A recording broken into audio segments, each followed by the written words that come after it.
Why do we stay in shitty relationships? There are infinite answers to this question, but one of the biggest and least talked about is when you secretly believe she is out of your league. When I say pretty girl, I don't just mean her looks. I mean how you perceive her, her status, her social standing, the story you built in your own head. There are 3 reasons why you're staying in a relationship where she is treating you like shit. First is internal validation, second, external validation, and third, my personal favorite, delusional heroism.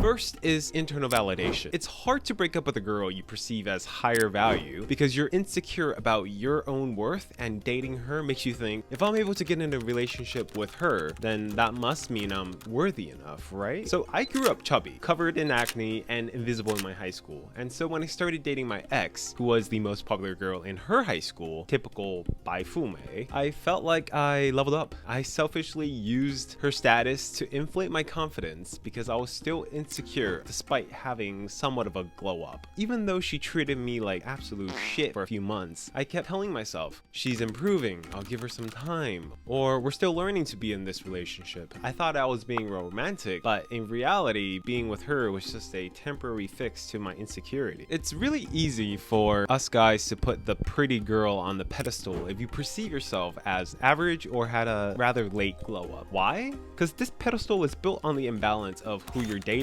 versus who you subconsciously believe you should be dating. Even if you are actively working on yourself, it still takes some time to lower that pedestal and arrive at equilibrium. There's a very dangerous trap. She degrades you and makes you feel worthless, yet you tell yourself that being with someone of her social standing or status or beauty or whatever makes you higher value. This paradox confuses your self-esteem and your confidence levels go on crazy swings. So one day you might feel like a baller and the next day you feel like utter garbage.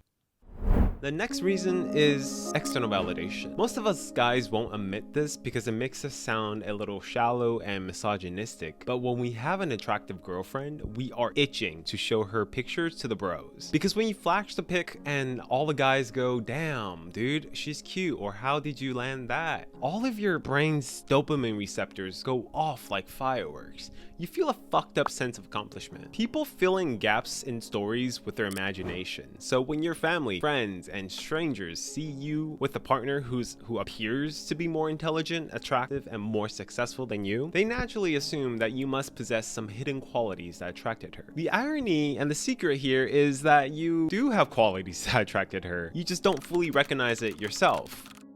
You become dependent on others validating you based on your partner's apparent status versus how you believe in yourself. So going back to my own story, my ex is a typical baifume, and like most Chinese Americans, I struggled with getting my parents' approval. So when I started dating her, my parents, who always thought I'd die alone or get married to someone they introduced, were impressed and suspicious. They were suspicious if I could even hold on to her. And it's pretty obvious that how much I believed in myself correlated to how much my parents believed in me. Despite my parents firmly believing that we'll break up, this was my chance to prove to them that I could hold a relationship with someone like her. Spoiler alert, we did break up, but that's okay because not too long after I did find the love of my life. And the point here isn't that you're broken or incompetent if you can't hold on to someone. The point is learning when to walk away from a relationship that's obviously tearing you down.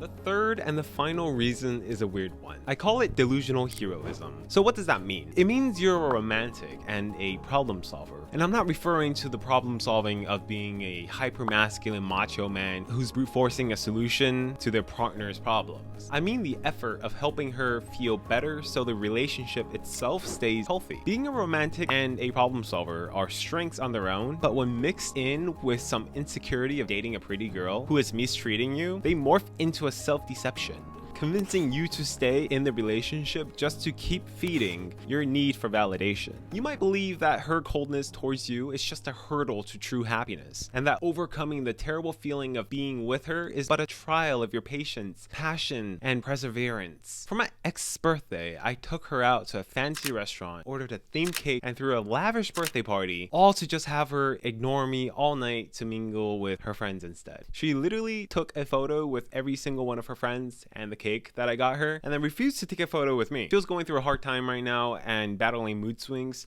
so I stayed a couple of extra months believing that my unconditional support would warm her icy attitude towards me. I wanted to be the hero that was by her side when she was at her worst, not realizing I was only a hero in my own fantasy. Figuring out why you stay isn't about analyzing her, it's about analyzing you. If you're only staying because she makes you look good or she makes you feel higher value, then maybe ask yourself this: do you feel alone even when you're with her? Do you feel disrespected more than loved? Does your confidence swing from sky high to rock bottom depending on how she treats you that day? The real test isn't whether you can hold on to someone that's out of your league. The real test is whether you respect yourself enough to walk away. And trust me, when you do, you make space for the right person. That's when you find love that actually builds you, not breaks you.